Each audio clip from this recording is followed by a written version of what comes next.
The boy was only 6 years old when his parents first noticed the strange dreams. They lived in a quiet town, far from the noise of big cities, where life was simple, where the days were marked by the ringing of the church bell and the seasons by the shifting of the crops. His mother said he would wake in the middle of the night, trembling, whispering words in a language no one in their family understood. At first she thought it was only the restless imagination of a child, but the words came back night after night, always the same. When his father tried to calm him, the boy insisted, with tears streaming down his face, that he was not dreaming. He said he remembered clearly walking along dusty roads, following a man whose face glowed with a light unlike any other, a man who spoke of the kingdom of heaven. The family tried to brush it off. Children often imagined things they told themselves, and their son was bright, sometimes too bright for his own good. But then came the morning when the boy, while eating breakfast, placed his spoon down carefully and spoke with calm certainty. "My name is not Elias," he said, using his own given name. "My name was Levi. I walked with him. I carried his words in my heart. I was his disciple." His parents exchanged an uneasy glance, unable to respond. He had spoken in a tone too mature for a child, too steady, as though repeating something etched deep into his soul. That evening, curious and unsettled, his father asked, "What do you mean, Levi? Who was this man you speak of?" The boy's eyes grew distant, almost as if he were gazing beyond the walls of their modest kitchen. "He was the teacher," he whispered. "The one they called Yeshua, the one the Romans crucified. I was there when they came for him. I hid, but I heard his voice even after they struck him." His father felt a chill run down his spine. He had been raised in the faith, had heard the gospel stories all his life, yet never had they sounded so raw, so immediate.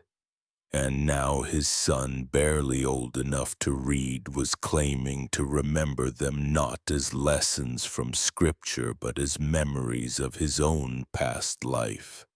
The weeks that followed were filled with more fragments.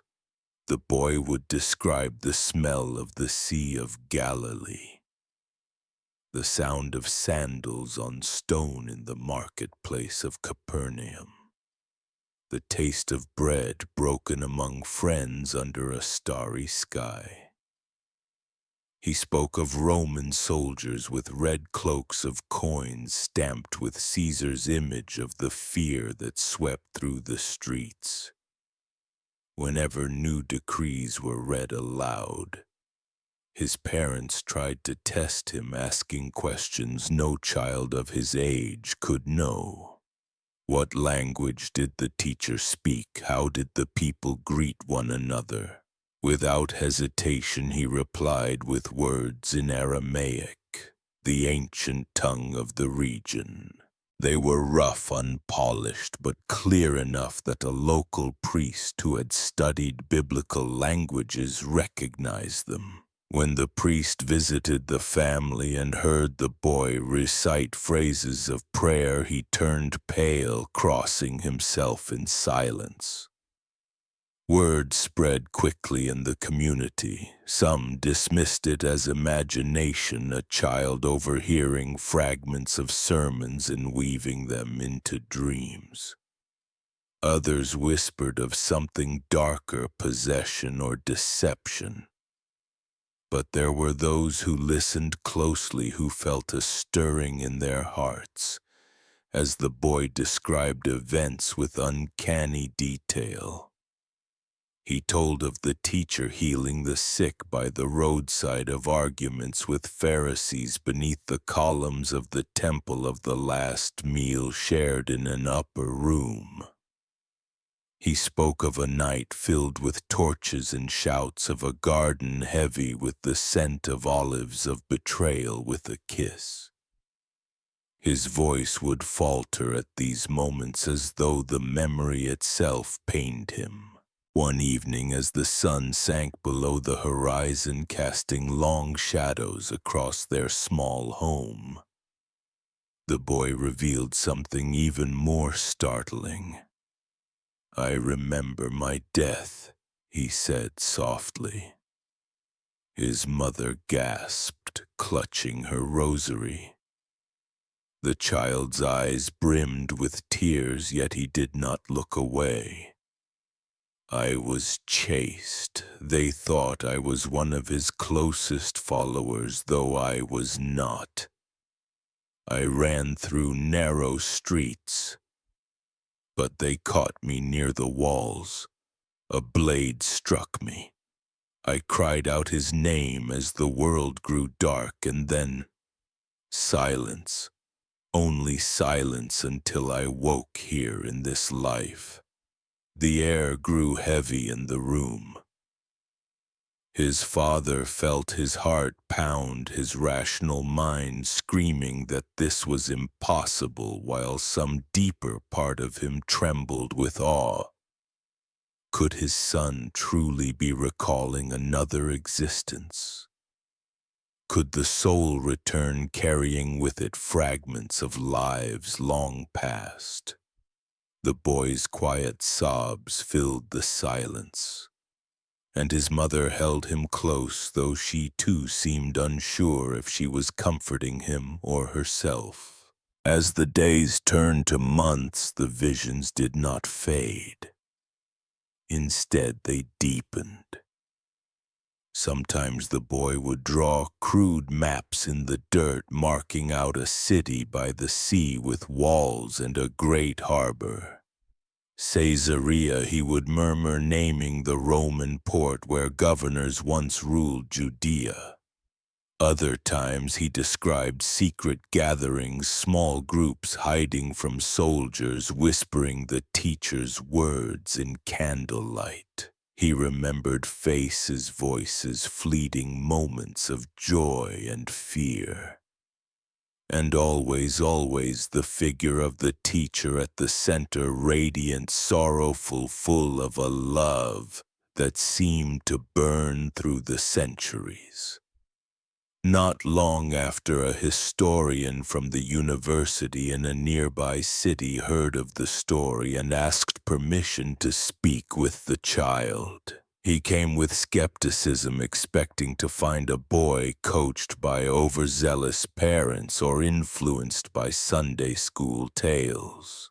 But when the boy described in detail the interior of Herod's temple, the placement of the market stalls, the taxes demanded at the gates, the historian grew pale.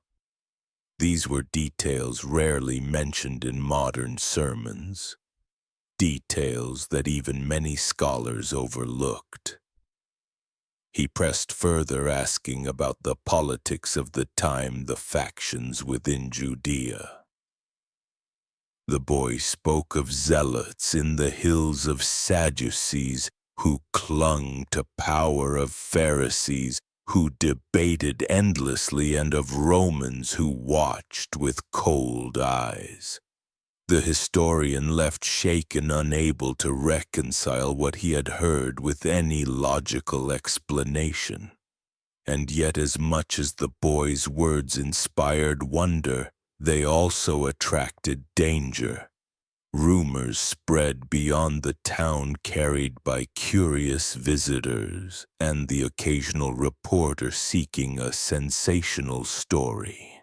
Some came in faith, believing the boy to be proof of divine mysteries. Others came with suspicion, accusing the family of blasphemy or worse, of fabricating a tale to mock the church.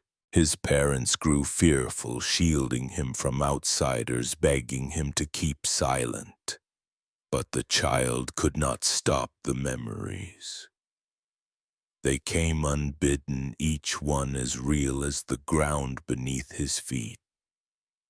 One night, unable to sleep, the boy stood at the window and looked up at the stars. I don't know why. I remember, he whispered, but I do. And I think there is something more, something I am meant to tell. His words drifted into the night unheard by anyone but the wind, carrying with them the weight of centuries and the echo of a voice long silenced on a hill outside Jerusalem. The days grew restless in the boy's household. His parents could no longer ignore the constant stream of visitors that arrived at their doorstep. Neighbors whispered prayers, priests came in silence, skeptics demanded proof. Some knelt before the child as if before a relic, while others shouted accusations of deception. His father barred the door more than once, shouting that his son was only a boy, not a prophet. Yet within the walls of their home, the boy's memories unfolded with a clarity that none of them could deny. One afternoon, as storm clouds gathered over the hills, the boy drew another map. This time he used chalk on a flat board, sketching lines with unusual precision. He marked a road, then a cluster of houses, then a building with tall columns. "This was where we met," he explained. His small hand trembled as he traced the lines, not far from the water hidden beneath the shadow of the fortress. We sang low so the guards would not hear. We prayed for strength, though fear was always near. His parents stared, recognizing neither the layout nor the names he murmured, but when they showed the board to the visiting historian, his face drained of color. "This resembles the quarter near the old port of Joppa," the scholar whispered. But no child could know that. These details, they're buried in archives. The boy's mother, torn between pride and dread, pressed him for more. "Why do you remember these things, Elias?" she asked, using the name she had given him at birth. He shook his head.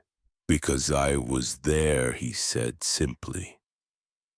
"I lived. I followed.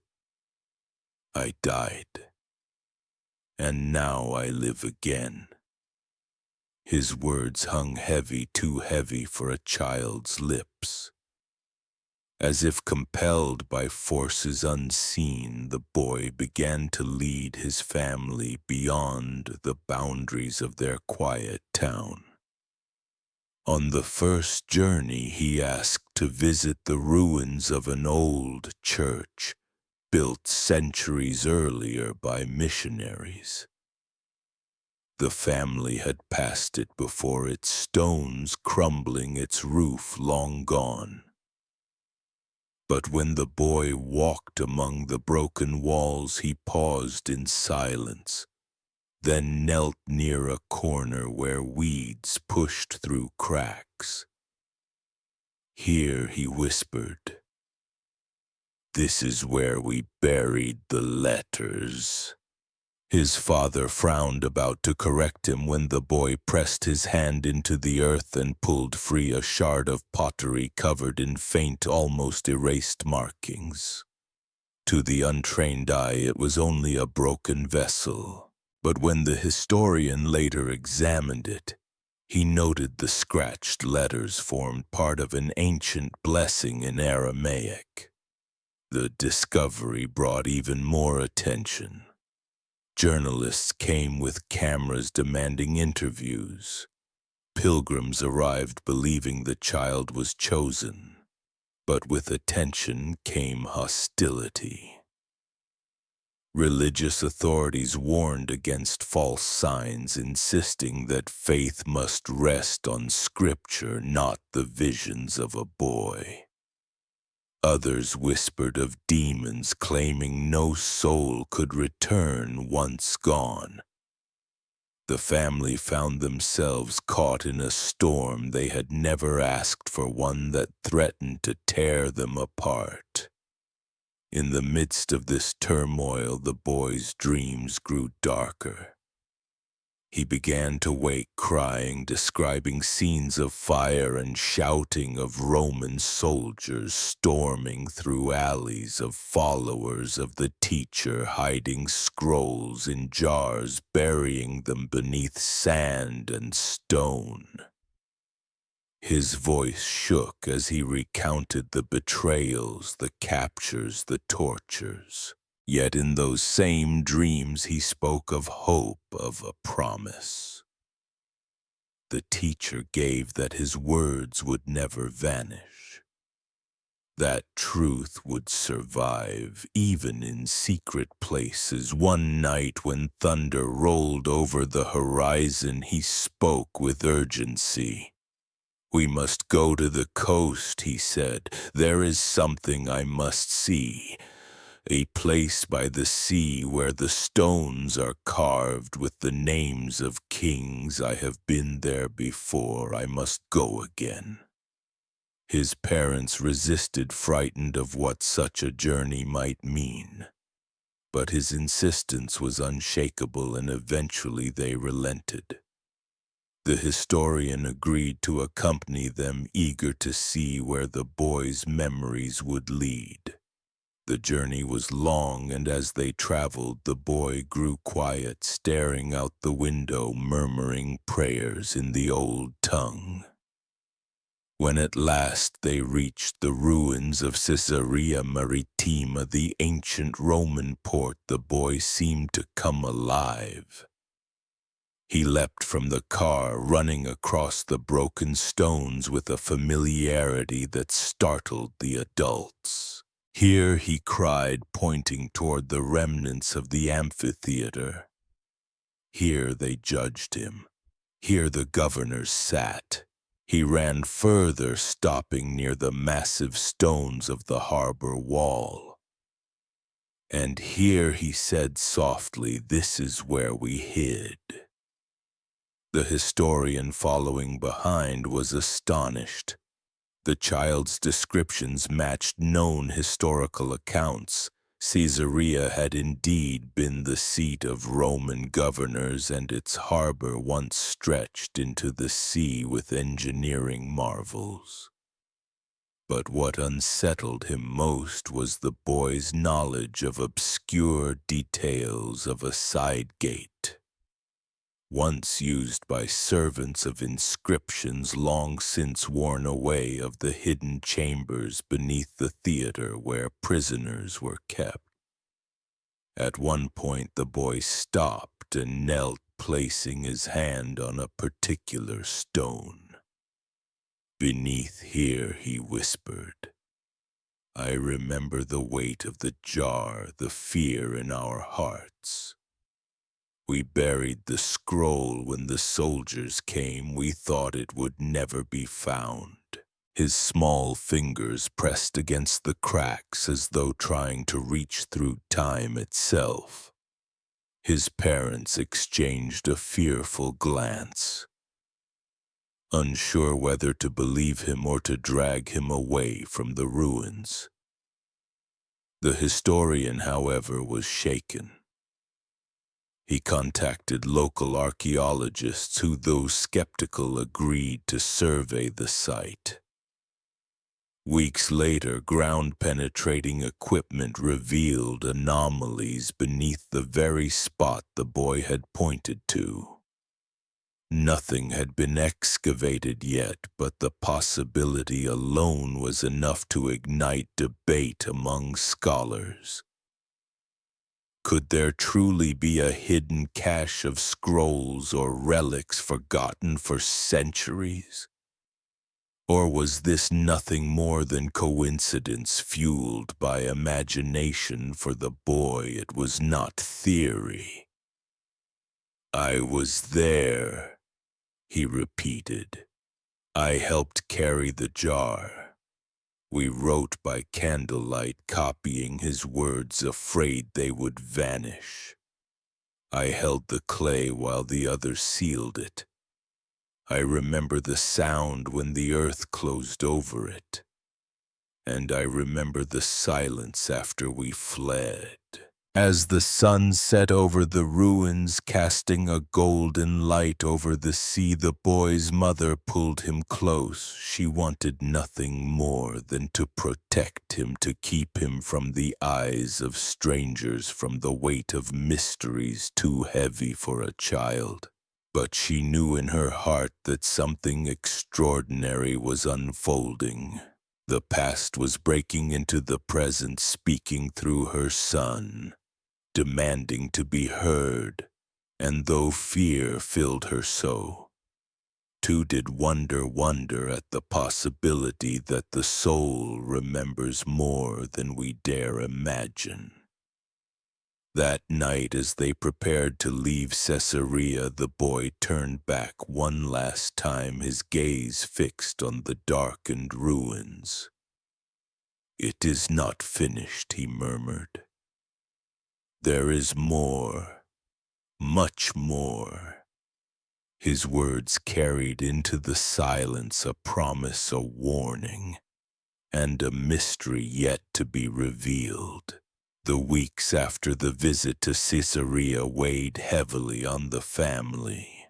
What had once been whispers in their small town now grew into a roar, carried by newspapers, radio, and the endless reach of television. Their boy, barely 7 years old, was now spoken of as if he were a vessel of ancient memory.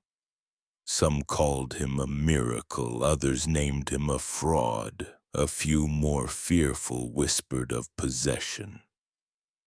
Through it all, Elias remained unchanged, still soft-spoken, still the same child who loved to sit by the window and sketch the sea, but with a gaze that seemed to look through time itself. The historian, unable to contain his fascination, returned often, filling notebooks with every detail the boy shared. He pressed gently for more names, places, events. And Elias gave them, not like a storyteller weaving fictions, but like a man recalling the streets of his childhood. He described a gathering in a stone chamber lit by oil lamps where men and women sang in hushed voices. He named one of them Johanan, another Eliezer, and spoke of a woman called Miriam who brought food in secret.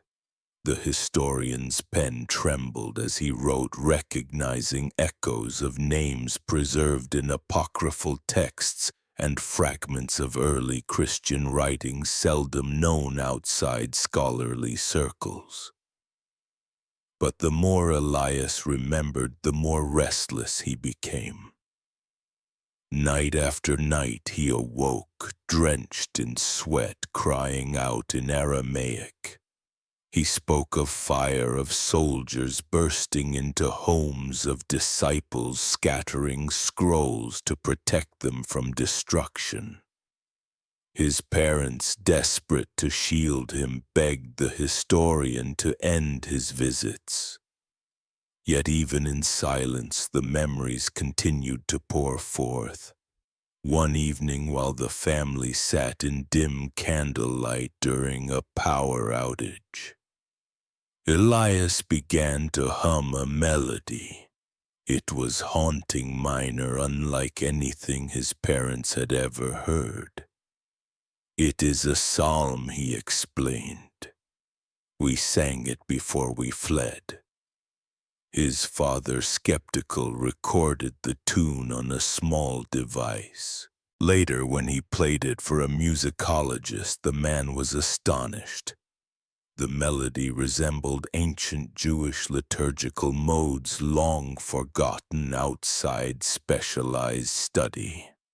This should be impossible for a child to know, the scholar said gravely.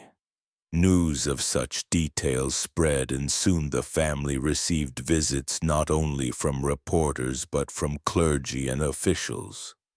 A bishop warned them sternly, "Be cautious. The church cannot endorse visions that contradict established doctrine." The claim that disciples hid new scrolls or letters threatens centuries of teaching. His words carried both concern and warning, for if the boy's memories proved true, they could unsettle foundations of faith. The tension escalated when Elias insisted on traveling again. This time he asked to go inland to a valley where olive trees grew along dry ridges. "There is something there," he said, eyes shining with urgency. His parents resisted, fearing the intrusion of outsiders, but the historian argued that denying him might only worsen his torment. At last, reluctantly, they set out together, accompanied by a small team of archaeologists. After hours of winding roads, Elias guided them on foot into the valley. He walked with uncanny certainty, as though retracing steps he had walked lifetimes before. At a grove of twisted olive trees, he stopped and pointed to a mound of stones. "Here," he whispered, "we buried the vessel. We prayed no one would find it until the time was right." The archaeologists, though skeptical, began to dig. Hours passed under the relentless sun. Just as dusk approached, one of them struck something hard beneath the soil. Carefully, they unearthed fragments of a jar, its clay brittle with age. Within lay scraps of parchment too fragile to handle without immediate preservation. The team froze, stunned. Could this truly be what the boy had described? Or was it chance? The discovery leaked quickly, and within days the valley was swarmed by authorities. The artifacts were seized, sent to laboratories for testing. Rumors flew. Some said the parchment bore lines of early Christian prayer. Others that it was nothing more than agricultural notes. Official statements remained cautious, yet speculation burned brighter than fact. For Elias, the weight grew unbearable. "There are more," he whispered at night. "Not just here. They hid them across the land because they knew the words must survive. They feared the empire would erase everything." His parents clutched him, torn between awe and fear, knowing that each word he spoke drew them deeper into storms far beyond their control. The historian, however, could not let go. He saw in Elias not a child but a living key to mysteries that had haunted scholars for centuries. He argued with priests, clashed with officials, pleaded with universities. But the more he pressed, the more resistance he met. No one wanted a child to rewrite history.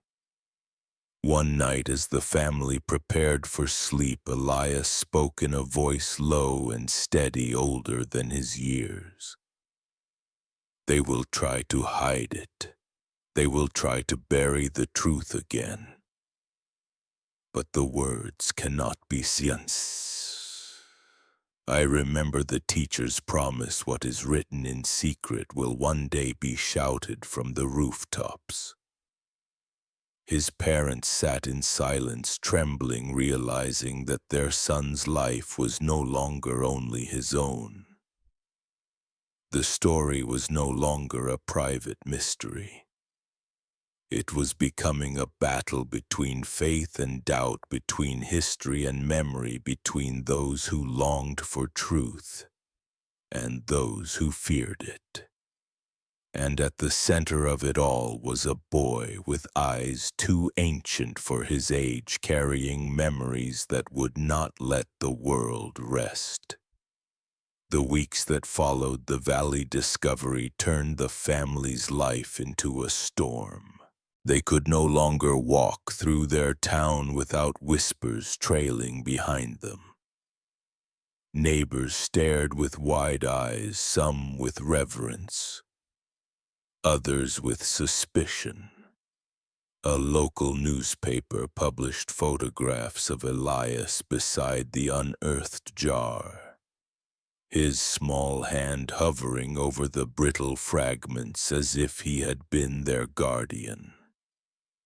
The headline called him El Niño Profeta, the prophetic child. His parents begged for privacy, but the tide of curiosity was unstoppable.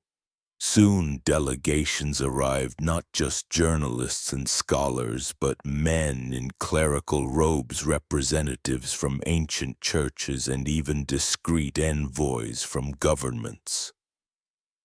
Each wanted something different: access, secrecy, or the chance to shape the narrative before it grew beyond control. The boy became a contested symbol. Elias, however, seemed untouched by the commotion. He would sit for hours staring at the horizon, humming that same ancient melody he had once sung during the blackout. Sometimes he whispered names to himself: Levi, Johanan, Miriam, as if speaking to old friends. At night his dreams grew louder. His parents heard him cry out warnings in Aramaic guard.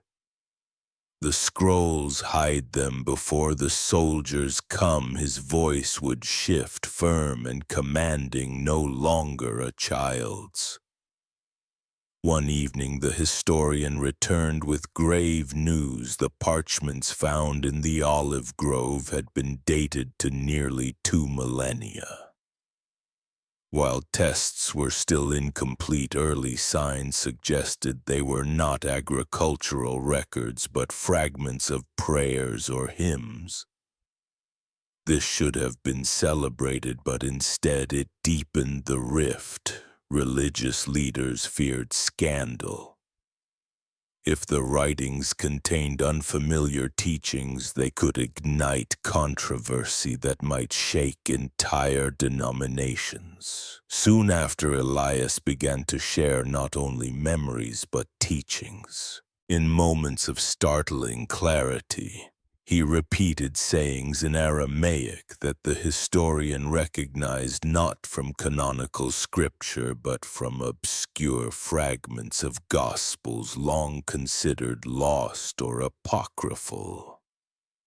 One phrase chilled the room: the kingdom is within you and it cannot be taken by force. When asked where he had learned these words, Elias only smiled faintly. From the teacher. We wrote them down before the fire. His parents grew fearful. They begged him not to speak in front of strangers. They will twist your words, his mother warned. But Elias seemed to understand something they did not. They will fear, he said quietly, but the words are stronger than fear. News spread of these sayings, and soon crowds gathered outside their home. Pilgrims knelt in prayer. Skeptics carried signs calling it blasphemy. tension rose until the family could no longer leave the house without escorts. Then came the night of confrontation. A group of priests and scholars requested an urgent audience. They filled the living room robes, rustling notebooks ready. Child one bishop began sternly, "Your words are dangerous. You must understand the church cannot allow confusion among the faithful. These so-called memories threaten the unity of truth preserved for centuries." Elias did not cower. He looked at them with steady eyes, far too ancient for his years. "Truth does not fear questions," he said.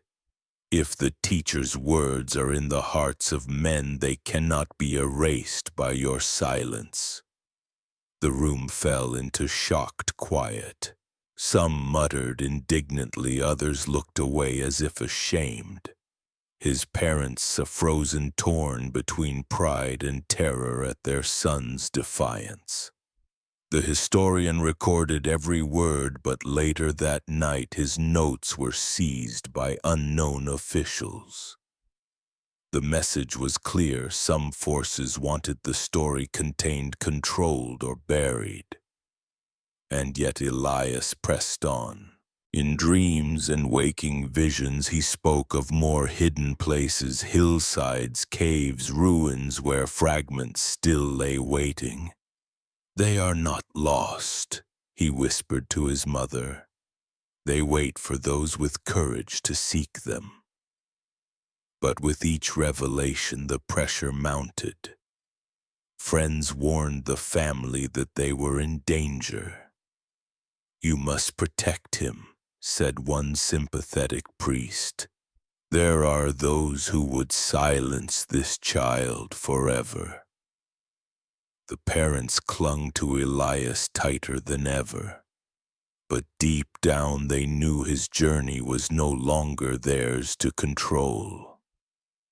Forces larger than their small home, larger even than their faith, were closing in.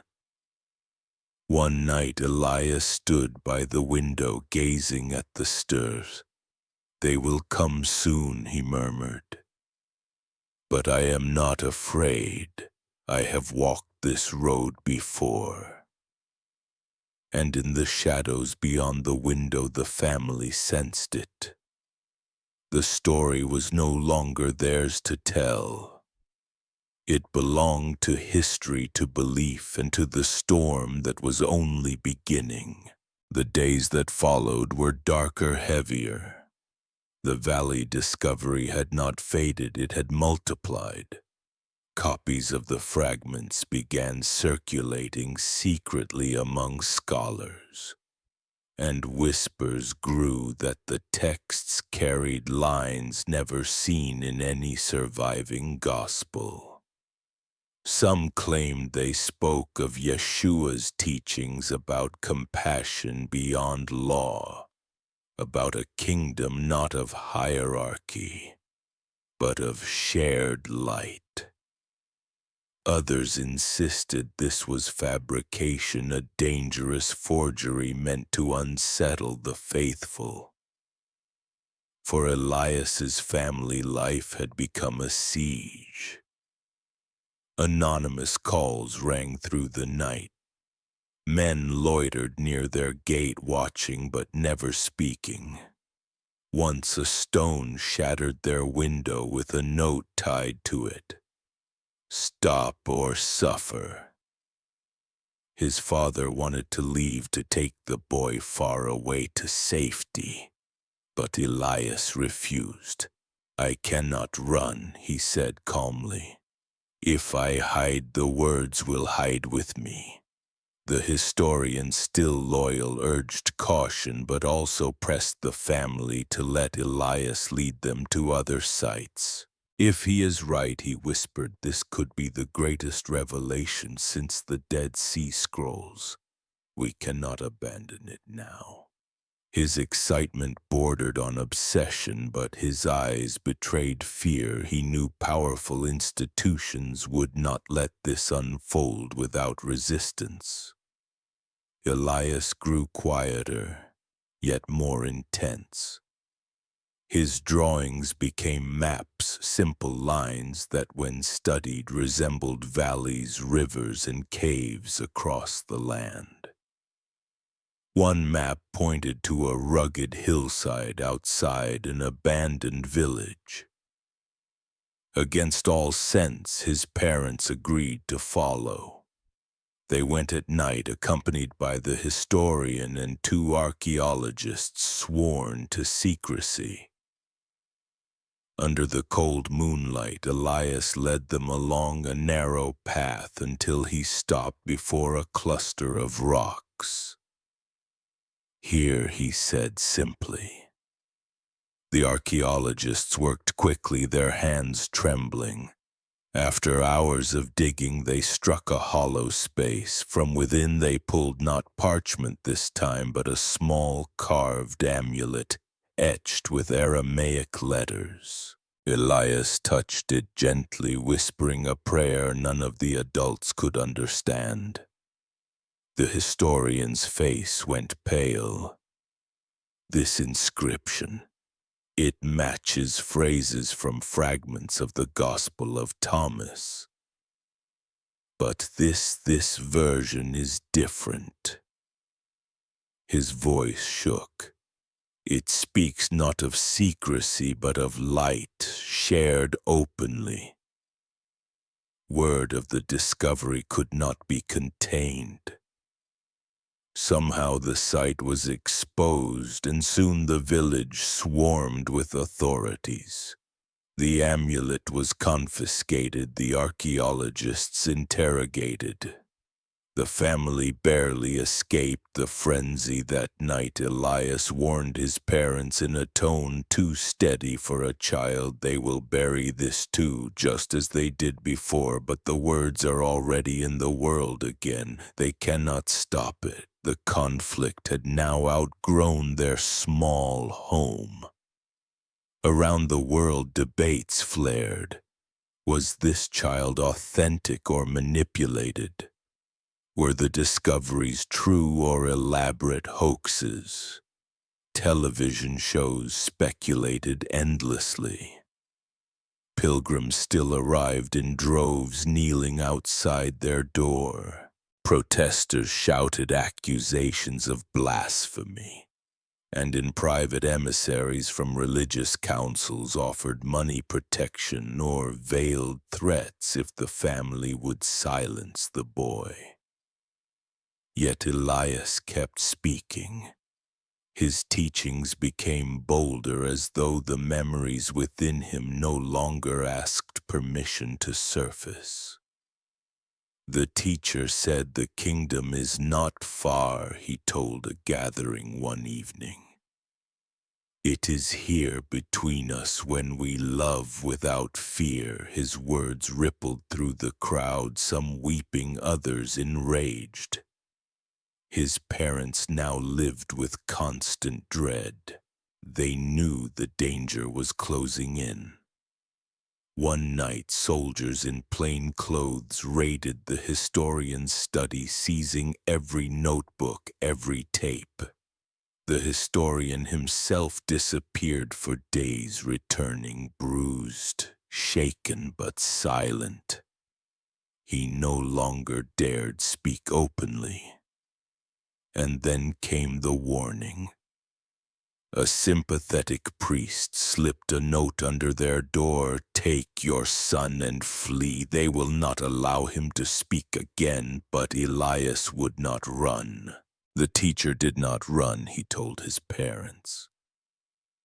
"If they silence me, another will speak. The words do not belong to one voice." He smiled faintly, as though he already knew his fate. His mother wept. His father clenched his fists in despair. The boy only looked toward the east, where dawn was breaking. "The storm is here," he whispered. But after the storm, the light, and outside their home, the footsteps of men gathering in the night grew louder. The storm broke just before dawn. Heavy fists pounded against the wooden door, shaking the small house awake. Elias's father rushed to bar it, but the lock splintered beneath the weight of men in dark uniforms. They poured inside with torches and orders, their eyes fixed on the boy. "Take nothing," the leader barked. "The child comes with us." His mother clung to Elias, sobbing, while his father shouted, demanding warrants, demanding answers. But papers meant nothing in that hour. The historian who had been sleeping on the floor tried to intervene, holding out his credentials, pleading for reason. He was struck down, his notebook trampled under boots, and through the chaos Elias stood still. His small frame seemed almost serene amid the shouting and the crashing. He turned to his mother and whispered, "Do not fear, this has happened before." His words, quiet but clear, pierced the noise. They bound his wrists, though he did not resist. The family followed, frantic, but were held back as Elias was led away into a waiting vehicle. The sound of the door slamming shut echoed like a verdict. Hours stretched into days with no word. Officials denied holding any child. Reporters swarmed, demanding answers, but were met with silence. Rumors spiraled. Some claimed Elias had been taken to a monastery, others that he was hidden in a government facility or worse. The historian, battered but unbroken, began his own search. Secretly, he contacted allies, archivists, priests, and underground scholars who believed the boy's words were too important to vanish.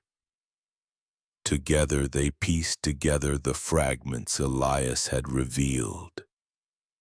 Maps, phrases, melodies. They worked feverishly, fearing each hour might be the last before all evidence was destroyed. Meanwhile, in his confinement, Elias was questioned relentlessly. Men in suits demanded to know who fed him the knowledge.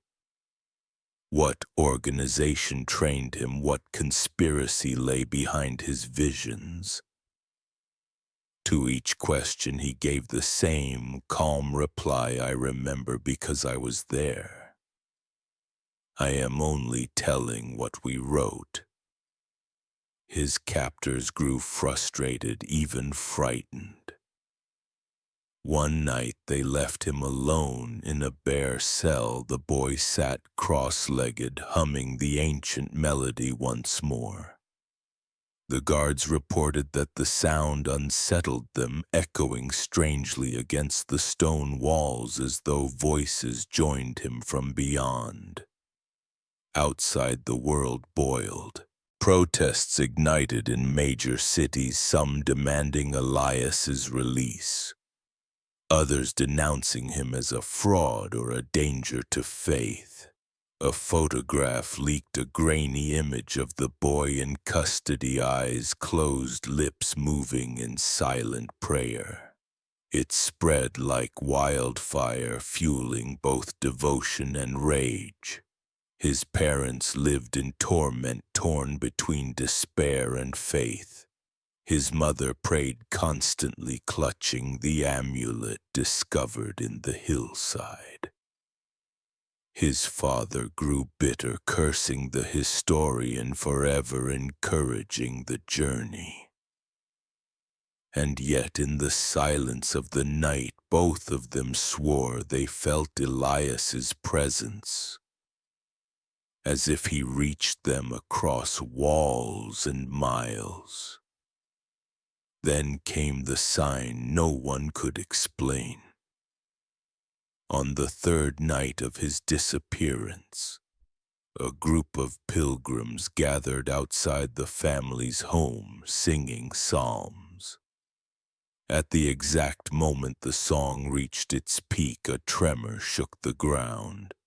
A crack split the old olive tree in their yard, revealing within its trunk a hollow space. Inside lay another scroll wrapped in waxed cloth, preserved against centuries. The discovery stunned even the skeptics. How could such a thing appear unbidden in the heart of their own garden? The historian trembled as he unwrapped the cloth. The script within bore Aramaic words unmistakably ancient. The light cannot be hidden, not by earth nor by men. It waits and it rises. News of this miracle spread faster than authorities could contain it. The world's gaze turned again to the child, wherever he was kept, whatever his captors intended. And those who held him began to realize the more they tried to bury him, the brighter his light seemed to shine. In his cell, Elias whispered into the dark, "They think they can silence me, but the words are already free." And far beyond the stone walls his voice carried through scrolls, through fragments, through the faith of those who believed. And the storm swelled toward a breaking point that no power on earth could hold back. The silence did not last. By the end of that week, the world was burning with Elias's name. In cities far from his home, people carried candles through the streets singing the hymn he had hummed as a child. The melody had spread online, translated, covered by choirs, whispered in underground gatherings. No one knew how it traveled so fast, but it became a banner, a symbol of defiance, of hope, of a truth breaking through walls. Governments scrambled. Some declared Elias a hoax and tightened media controls. Others declared him a prophet calling for his release. Churches split in heated debate, bishops against bishops, congregations fracturing overnight. To the family, it was a nightmare beyond imagining. To the historian, it was history repeating itself, truth colliding with power as it always had. Inside the cell, Elias remained calm. His captors rotated daily, some interrogating, some pleading, some simply staring at him in uneasy silence. One young guard asked, trembling, "How do you know these things? Who taught you?" Elias answered softly, "I walked with him. I carried the words when others feared. I carry them still." The guard left in tears and never returned. Meanwhile, the scroll found in the olive tree ignited a global storm. The fragment's words were confirmed by linguists, authentic, ancient, unaltered. Its message, "The light cannot be hidden," appeared to echo Elias's own defiance. Conspiracy theories multiplied, but so did faith. Pilgrims from across the world descended upon the valley, camping in fields, lighting fires, waiting for a sign. Under this mounting pressure, those who held Elias grew desperate. They could not keep him without risking revolt, yet releasing him. meant unleashing a wave they could no longer control. Meetings stretched through the night. Some argued to silence him forever. Others, shaken by dreams they could not explain, whispered that to harm him would bring disaster. And then another crack in the order. A second site, one of the maps Elias had drawn, was excavated in secret by students who had copied his sketches before the confiscations. What they found could not be dismissed: a clay jar sealed with pitch containing slivers of parchment. Even damaged, the words were clear teachings attributed to the teacher Yeshua, speaking of a table where no one sat above another, where bread was broken equally without priest or king. The discovery leaked to the press, sparking a firestorm. Some proclaimed it the end of established religion. Others saw it as a call to renewal. Either way, the story had escaped control. That night in his hidden cell, Elias smiled faintly. He felt the air shift, the world trembling with change. "It is beginning," he whispered. "They cannot stop it now."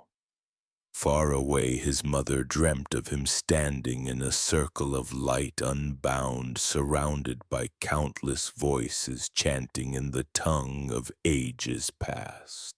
She woke weeping, clutching the amulet against her chest.